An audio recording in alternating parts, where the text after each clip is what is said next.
Vanakkam and a very good afternoon, dearest viewers. This is our friend once again welcoming you all to a Facebook Live session presented by SIMS Hospital, Chennai. And this is held on every Wednesdays and Saturdays.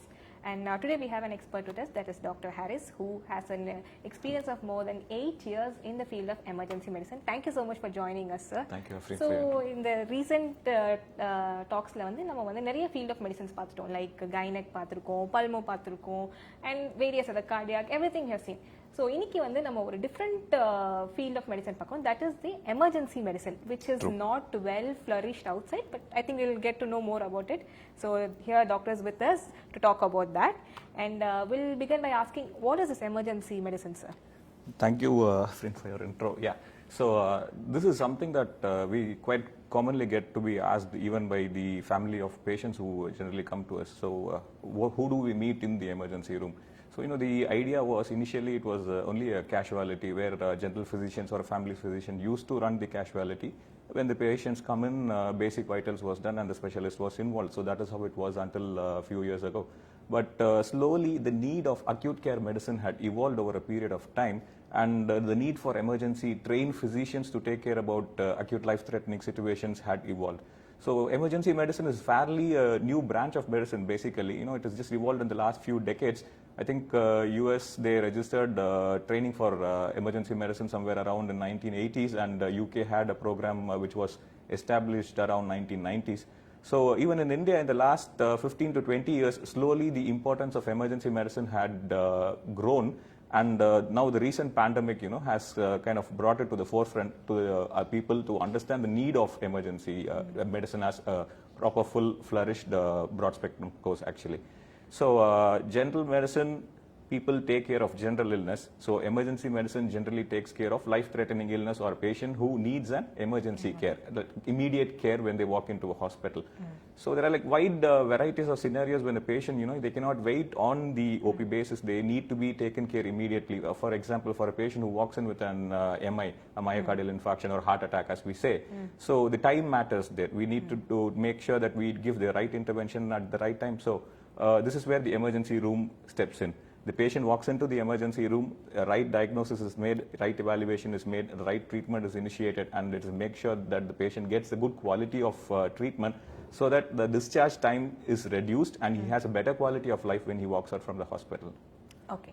So this is what is all about emergency medicine. Yeah. And you mentioned pandemic time, MI so I don't think that is the only limited emergencies that we try to. So what is a day-to-day emergencies we face?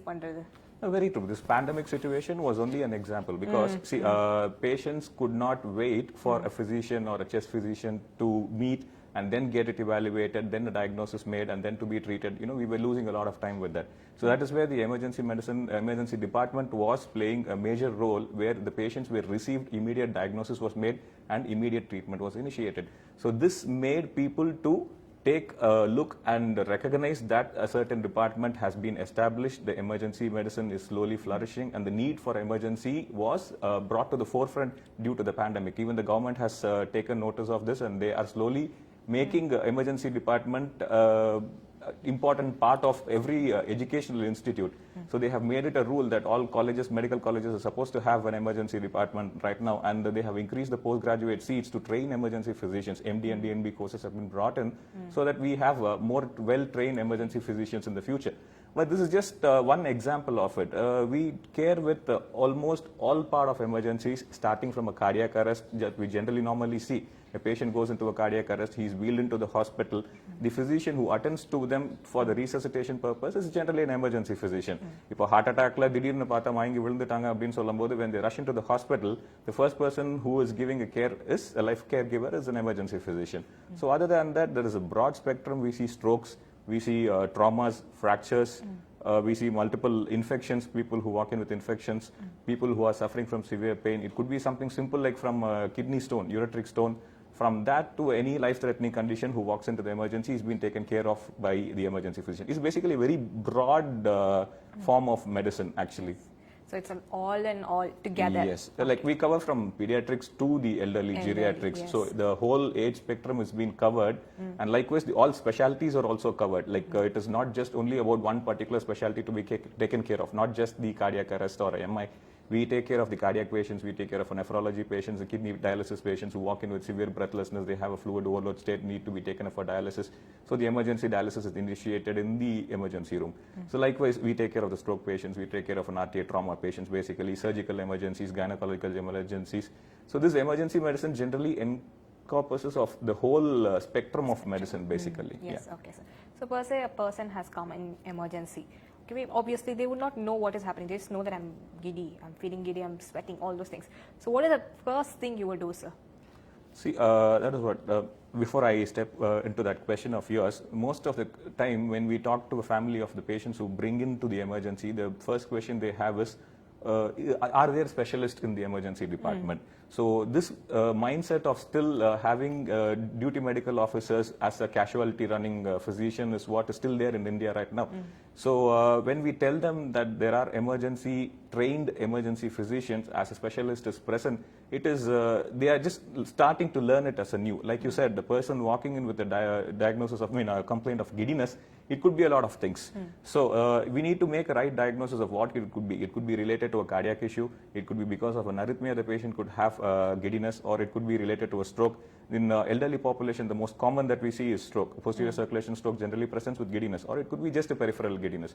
So the right evaluation, the right investigations, what is to be done to narrow down the diagnosis is what is the work of an emergency physician.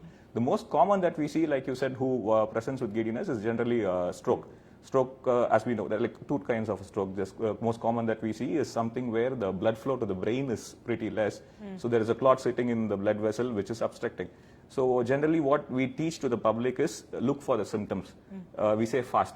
Facial weakness is there, or arm weakness is there. They are not able to lift their arm. They are not able to walk suddenly. Slurring of speech, they cannot speak properly.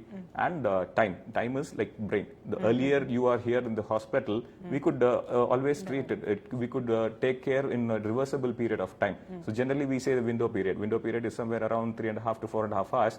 And the patient is presenting the hospital from the onset of stroke.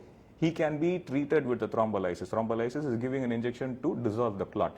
So during this period, the stroke, whatever has been caused, it's at a reversible stage, and the patient, once treated, can have a very good outcome. So that is why we always say time is brain. So neurologists will always tell you time is brain. So once you notice the symptom, once you notice he has a facial weakness, or he has a slurring of speech or arm weakness, it is always better to rush to the hospital as early as possible. So now, with the advancement of medicines, we are also taking care about mechanical thrombectomy. The interventional neurologist as a part, they are extending the time up to almost 12 to 24 hours now. If there is a salvageable part of the brain, the patient can be taken for a mechanical thrombectomy, and the stroke can be reversed. The damage, permanent damage which has been caused to the brain, can be reduced as much as possible. So this helps in reducing the mortality. Deaths குறைக்கிறோம் ஒன்று. ரெண்டாவது, patient வீட்டுக்கு போகும்போது அவங்களுக்கு இருக்கக்கூடிய quality of life. இப்போ stroke establish ஆயிருச்சு அப்படின்னா, for the rest of the long period of his life, he is going to live with weakness of his hands, inability to speak. So அவருடைய டெய்லி டு டெய்லி ஆக்டிவிட்டி உங்களுக்கு அங்கே பாதிப்பு ஏற்படுது. So இந்த விஷயத்தை நம்ம ரைட் டைம்ல ட்ரீட்மெண்ட் ரெகக்னைஸ் பண்ணும்போது அந்த quality of life we are giving it to them so that they can go back to their routine life. But main thing is, like you asked, giddiness could be an generalized complaint. It does not always have to be a stroke. So elderly population, one more common thing we see is low sugar. Because they take medications for diabetes, they don't eat properly. That could also bring down the sugar levels and give giddiness symptoms, which is quite similar to the stroke. So this is where the expertise walks in. So we need to make a clear-cut diagnosis based on the patient's evaluation and the investigations that we do. Okay, sir. So in the அளவுக்கு you have told, and இன்னொன்று see, there's a most common practice we all learn, that is the basic life support. True. Okay, I think still people are not very well aware of it, so I think I need you to give a talk on that basic life support. Okay. So basic life support is for a layman. It is not only for a medical professional, because it is something which is life-saving. So we tend to train even lay persons for basic life support. Basically, the fire personnel, police, and the first responders are the ones who are trained. But after that, it is always better to train the general public also with basic life support. So to understand basic life support, we should know what is a cardiac arrest and what is an MI. MI is myocardial infarction, which is heart attack in a layman's term. So cardiac arrest is when the heart stops working completely. So you see someone on the road, or you see someone on a cafeteria, or maybe at the home also, suddenly they become unconscious. You check on them, they don't respond. So basic life support is generally teaching you how to respond in such situation so that we can revert the cardiac rhythm back to normal with the right intervention. So earlier the intervention, the lesser the damage. See, the heart pumps blood to all your major organs basically. இப்போ heart வேலை செஞ்சாதான் உங்களுக்கு brainக்கு, your kidneys and every other organs, you are going to have blood supply. So all your organs to function, you need blood supply. So if the heart is not going to function, automatically the blood supply to the every main organs, basically the first thing is your brain, which is what is affected. The neurons are the most sensitive to the hypoxia. So the first is your brain that is going to get affected. Usually up to 3 to 8 minutes is the golden period before we have to start the resuscitation. Because more than 8 minutes, a permanent damage is going to settle. So if it is going to be prolonged resuscitation, or if it is going to be delayed resuscitation, if the brain has not received oxygen or blood supply for a very long time, even though the patient might revert back to normal, he might have a permanent damage. He might be a ventilator dependent, or he could have weakness. He could be bedbound for the rest of his life. So that is where the training for basic life support walks in. So basic life support is basically an idea to teach you how to respond in an emergency situation when you see someone unconscious. So first thing we say is make sure the environment is safe for you and as well as for the victim. So if, for example, if the patient has a trauma, he met with an accident, he's on the road, we cannot start CPR on the road. We have to make sure that the patient is pulled out to the sides. So we make sure the patient is, does not have a pulse. Checking through the pulse, how to check, we teach them how to check pulse, how to check breathing. If there is no pulse or no breathing, that could be found. So for a layman, even just the pulse also, if they are able to feel, and if there is no pulse, how to initiate with the cardiopulmonary resuscitation. We teach them to give CPR, compressions of almost 100 to 120 compressions per minute, and rescue breaths along with it. So this is a very small course which can be taught to anyone within a period of 1 to 1.5 hours, and train them accordingly so that whenever they meet at a particular situation where they have to deal with such conditions, where they have seen unconscious patient who does not have a pulse in a cardiac arrest, we can resuscitate them right away, and we don't have to wait for the emergency responders to come and then start the resuscitation. So BLS will help you to initiate the resuscitation, and then you can hand it over to the first responders like the ambulance or the hospital when they come and take over from you. So the second part of the discussion, what I was telling you was differentiation, the cardiac arrest and the myocardial infarction. So cardiac arrest is what we were discussing. The heart has stopped functioning. Yes. So that is when the BLS comes to play. So the heart attack, this is the most common term that you would have heard from everyone. Now post-COVID, we are seeing even young people having an attack. Attack is basically when the blood flow to the heart is reduced. The stroke, like we were discussing, மூளைக்கு போற ரத்த குழாயில வந்து உங்களுக்கு அடைப்பு இருக்கு, மூளையில வந்து ரத்தம் ஓட்டம் வரல அப்படிங்கிற பட்சத்துல மூளையில இருக்கக்கூடிய நரம்புகள் வந்து உங்களுக்கு டேமேஜ் ஏற்படுது. So that we call it as a stroke. This is quite similar. ஹார்ட்டுக்கு போற ரத்த குழாயில உங்களுக்கு அடைப்பு ஏற்படும் போது ஹார்ட்டுக்கு supply is not coming. For every organ to function, like we discussed, needs a blood supply. Let it be heart also. So the blood supply to the heart is prevented, so the heart goes into a damage. So that damage is shown as pain for the patient. So different patient experience it like in a different way. There could be palpitations, it could have giddiness. Some feel pain on the central chest, compressing type, which is quite common. Some feel it going up to the left forearm. Some feel it going up to the neck. Some feel it going up to the back. Some feel it in the upper abdomen. So depending on which part of the heart is affected, so they kind of feel a different kind of a pain. So when such symptoms are noticed, it is always better to bring the patient immediately to the emergency. Why? Because we can reverse the reversible part of the damage. The complete permanent damage which had happened has happened, but at least whatever reversible part we could salvage, that can be taken care by immediately thrombolizing it. Thrombolizing is basically giving an injection to dissolve the clot, or taking the patient immediately for a cath lab where they can find where the clot is, retrieve the clot and put a stent. So this is okay, sir. So you have told that in the BLS training, at least 1.5 hours will be required to properly train the patient, people to understand BLS.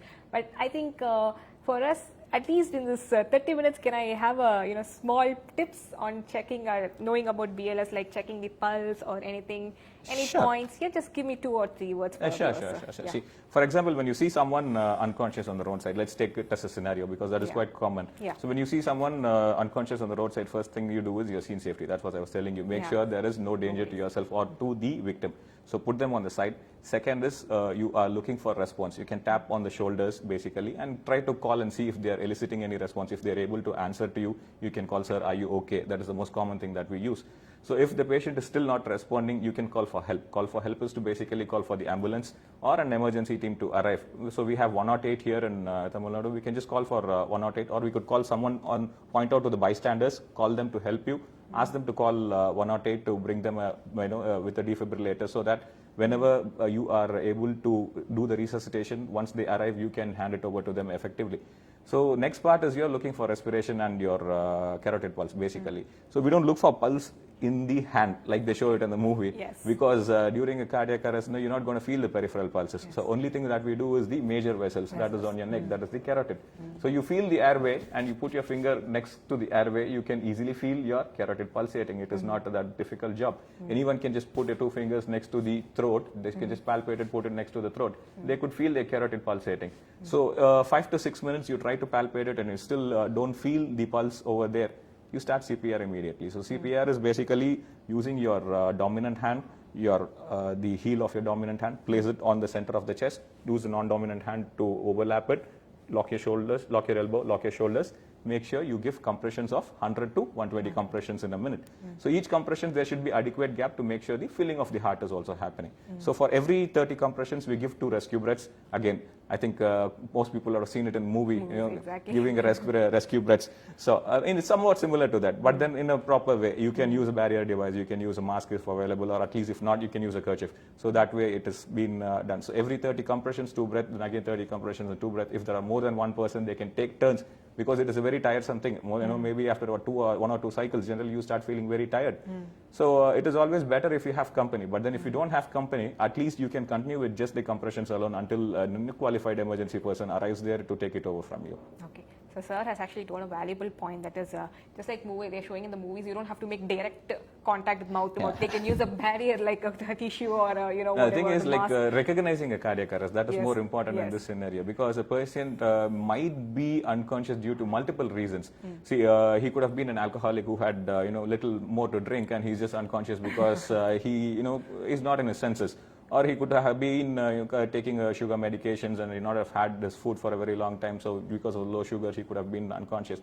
So when you feel the pulse, you don't have to do the CPR. You just have to wait for the right person to come by for you to give an expert follow from there. The ambulance comes and the emergency first responders are there and they follow it up from there. But when you palpate the pulse and you find there is no pulse and there is no response, it is always better to start the CPR. You don't have to wait for the emergency responders to come, because in our traffic situation, the ambulance might take more than 10 minutes to reach. So that vital period of saving a person is missed over there. Okay. So I think we have spoken about the heart attack, the stroke, okay, and other major emergencies, as far as I know, is maybe consuming of poisons or anything like that. So True. what do you guys do for this, sir? Okay. So in the city urban scenario, the poisoning cases are pretty less, except for the IT people or a little who are overworked because of depressions. The tablet consuming is the quite common thing that we see. The suburban population is where you see a lot of poisoning cases. Basically, the pesticides, insecticides, or they consume early weather, all that, quite common that you could see. So one common thing that was done in the previous days was they forced them to vomit immediately. So the problem with that is when you try to vomit, you tend to aspirate, புறக்கேறுதுன்னு சொல்றோம் இல்லையா. We try to forcefully vomit it, but that goes back into your airway. உங்க lungs குள்ள போச்சு அப்படினா அதுவே வந்து மறுபடியும் chemical pneumonitis, ARDS or pneumonia, all that could happen. So it is an unnecessary complication. So if you are having a suspicion that the person has overdosed himself or something, or if he has consumed a poison, the best thing to do is bring him to the hospital as early as possible and try to bring what he could have taken. Usually, when they overdose on medications, you can find the strip of medications next to them. Or if they have consumed any pesticides or anything else also, you can find that next to the patient's bedside or whatever. So that will help in early recognition of what the person has consumed, and early administration of antidote is possible. So when the patient is brought within first 1 hour of consuming the poison, what we generally do is we put through a nasogastric tube through the nose, we give a wash.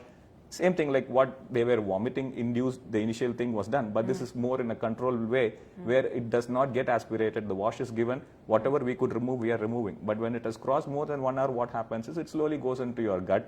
So the whatever poison that they have taken gets absorbed into your system, that is basically your blood. So then the slowly treatment thing changes. We are expecting the outcomes of whatever the poison that has been consumed, and it starts, the next level of treatment where we have to handle with the risk and the complications of the poisoning that has been done. So ideally, it is always better once you recognize, bring the patient to the hospital as early as possible. Do not try to induce vomiting at home, and try to bring the suspected poison what they could have consumed in the first 1 hour. I think that will definitely help. Okay. And I think mostly in the emergencies, just like sir said, we'll see the heart attacks, the strokes, and the third, I feel that is going to be the major thing, that's the road traffic accident. True, yeah. So the emergency medicine itself is termed as accident and emergency medicine. Okay. So the major part of it is handling with the trauma.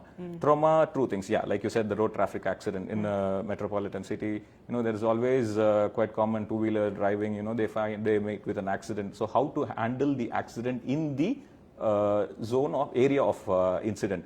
So area of incident, what generally happens is when the first responder does not know how to transport the patient back to the hospital, what they end up doing is they end up causing more damage to the victim rather than trying to help them. So we generally train our first responders to make sure that the patient is shifted in a stiff board or a stretcher to make sure that they are held in one place. Second, we teach them to not move the cervical spine, that is the neck. Basically, when you tend to move the neck so much, the damage happens to the neck, and the nerves going through the neck might end up getting damaged, and the patient might end up with weakness of both his upper limbs and lower limbs for the rest of his life. So unless or until we have ruled out that the neck has not had any injury, it is always to be made sure the neck is not to be moved. If it is only an isolated injury, for example, if he had got injury to his hand or injury to his leg, they can be put in a wheelchair and they can be shifted. But otherwise, it is always better to put them on a stretcher with a stiff board and a cervical collar. So once they are received here in the hospital, what we generally do is we assess for their airway, we assess for their breathing. General initial evaluation of life-threatening injuries has been to be ruled out to make sure we don't lose the patient during evaluation of the injuries.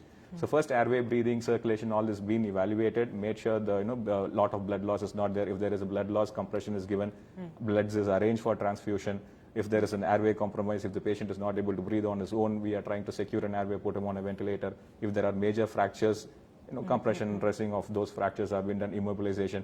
Any fractures, generally, not only the RTA, even elderly people at home, they tend to slip and fall, they tend to have a fracture.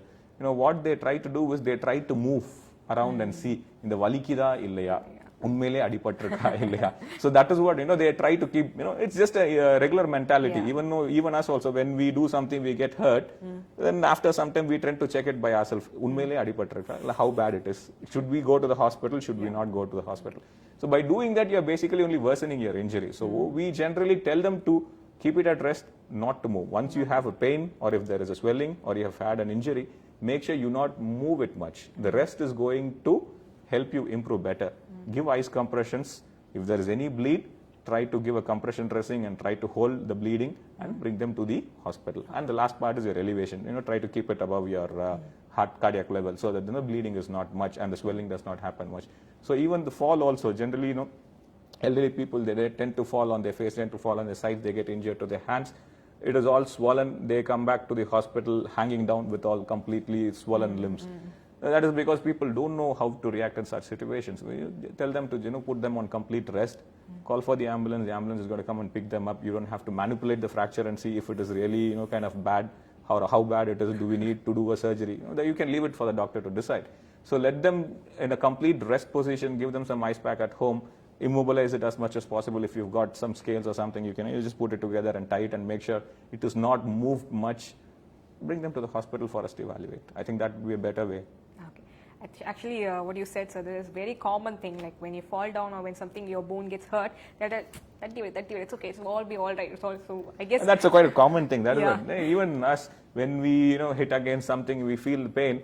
After a few minutes, you feel the pain has gone down a bit. Then you start manipulating it to see how bad it is and should we, really need to look into it, or should I just let it go? By manipulation of that, it is only going to make it worse. So always it is better to keep it at rest. Okay. So now coming back to RTA, sir. So for example, I go by bike. So just say I'm traveling by bike and I see somebody fall and they're bleeding profusely actually. So what is the first thing as a layman that I should do? Okay, that's a good question. Thing is, as a layman, when you see someone who has undergone an RTA and you see them on the street, the first thing we would suggest you is to, you find like I said initially, rule out the danger part, make sure the victim is safe and you're safe. And second thing is to see if they are still breathing, if they are conscious, if they are, able to respond to you. The third thing you see if they are bleeding profusely from somewhere, like you said, they have undergone a head injury or maybe, kind of had a fracture. The fracture is open, it is bleeding. So massive blood loss is again going to be a life-threatening situation for him. So what you can do is you can give a compression dressing or try to put a clean cloth and hold it over there to make sure it is not bleeding much, or if possible put a cloth and tie it around to make sure that the bleeding is kind of at least controlled till you bring the patient to the hospital.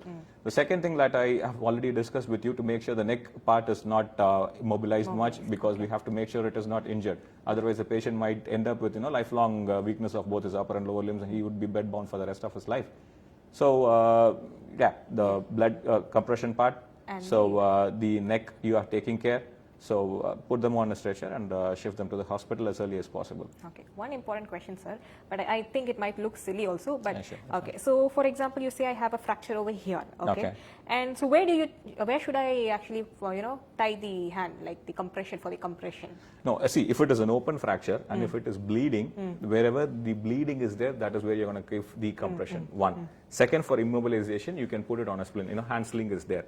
So you could just put a sling around your neck and, let it for the rest around it and bring it to the hospital. You don't, tie it before or after. If it is an arterial bleed in the sense, like spurting of bleed is there, persistent bleed is there, you could give a compression as much as possible. If the compression is still not holding, you can tie it a little bit above the area of where it is bleeding. That can be done. But that is only for a short term. You cannot do it for a long term, because you are preventing the blood flow to the other part of the limb also. So that's going to become quite a risky thing. So this is what actually I want to know, because staying in a medical field, I think we are a little bit aware of it, but the common layman person, they wouldn't know that. That's what tying tourniquet in the sense, elderly days, when you see in olden days, they used to tie a tight cloth or a string around in the upper limb to make sure this is not bleeding over here. But then by tying in such a way, it is kind of going to make the worsening of the other part of your arm. So best thing is to do the compression on wherever it is bleeding. If it is still not, you're not able to control, maybe a little above, you can try a little tourniquet, but then it is only for a short period. Immediately you have to shift to the hospital as early as possible. Okay, sir, right. So next, I would like to ask to you about the burns. Okay. Yeah, so how do we treat them as a layman? So for example, I see somebody, maybe how many degrees, just let's say 30 degrees or 45 degrees. Of course, as a layman person, I cannot tell that, okay, this is 35, that's 40. But just say that they are like the upper limb, everything is like burnt. So what do I do as a layman? Okay, see, quite common thing that you see is the fire burns. Yeah. And the second common is the chemical burn, but the quite common thing that we see in a day-to-day life is the fire burns. So you see someone with a fire burns at a home or, in a nearby place who is known to you, the first thing to be done is to make sure you are able to remove the ornaments that they are wearing. So first thing, you have to make sure that they are not in the burning place anymore to reduce the degree of the burns that the patient could have. Second, if they are wearing any ornaments, you can remove it, because the more the temperature of the ornaments are going to be, it is going to cause a deeper burns and it is going to affect a larger area. And third thing is you could run them through a tap water. We generally do not suggest to use ice cold water, because ice cold water will cool the upper layer, but the heat is still trapped inside, so the burns becomes deeper. So we ask them to run it through a tap water. Tap water around say 10 to 20 minutes if it is a small area. But if it is a larger area, obviously you're not going to be able to do that. So if small area burns like in hands or if in foot, you could just run it through the tap water before bringing them to the hospital. And if the cloth is stuck to the body or to the burns part, do not try to remove it. Or if you see any blisters, do not try to break it. Because if the cloth is stuck and if you're going to try to remove it, it is going to strip off the skin layer from the body too. So it is generally not advisable to be done at home. Unless if it is a very loose cloth, yes, definitely strip the patient down completely, run them through the water. It is definitely a good idea to do. But if the cloth is burnt and it is stuck along with the skin layer, do not attempt at stripping it at home. So the stripping part, washing down with cold water, removal of the jewels, and shift them as early as possible to the hospital. Initially, in the olden days, what they used to do, they used to apply those egg whites, kind of used to form a layer on the burns, and they used to believe it kind of heals a little faster. But then, it also becomes a source of infection in the later days. The burns main part is infection this secondary infection that happens, that is what becomes the life-threatening more than the burns itself. So actually, and again, coming back to the movies thing, in movies they say that when you see somebody burning, they'll just take a sack and then wrap it around them. Like, what is your talk? Yeah, I mean, it's again the same thing. It is basically to put the fire down. To put the fire down. If it is going to be a fire-induced burns, it is basically to put the fire down. Kind of wrap it around the sack and they just roll it on the floor. Or you could just put them on the floor and roll them till the fire kind of settles down. Yeah, that is absolutely fine. Okay, is there any common use that will actually, worsen the case of fire? Like, for example, you said that, when you have a fracture or something. Loose cloth, cotton cloths when you wear next to a fire when you work, they tend to, kind of catch fire immediately. So, you need to be a little conscious when you are working around fire. The common thing that we see here is, in the prayer room, women kind of tend to be so engrossed in prayer. The sari kind of falls into the diya that they have lighted, and that kind of turns out to be a burn. And we have seen quite a few cases with such similar histories. But that's what we would suggest, to be a little more cautious at around such situations. Another topic I would like to ask you, sir. I have heard of news like people going for manicure or something, and then that failure of manicure, they'll cause something like sepsis, septic, and the money. Yeah. Okay. So I would like to know about the septic. Sepsis is basically infection. So when the infection goes into your blood, it is called as septicemia. So when you are undergoing such procedures, what happens is, one, it could become an allergy. That allergy could later develop an infection, and that infection could slowly start spreading. That is one thing. Or if any external infection is slowly inoculated into your finger, that could again slowly start developing into your infection. So as long as you don't have systemic, like you don't have a low BP, you don't have high temperature or anything, it was just a localized infection, it is not much of an emergency. But then it is always better, to kind of get evaluated as early as possible, so that the infection can be drained and treated with a suitable antibiotic, so that it does not flare up.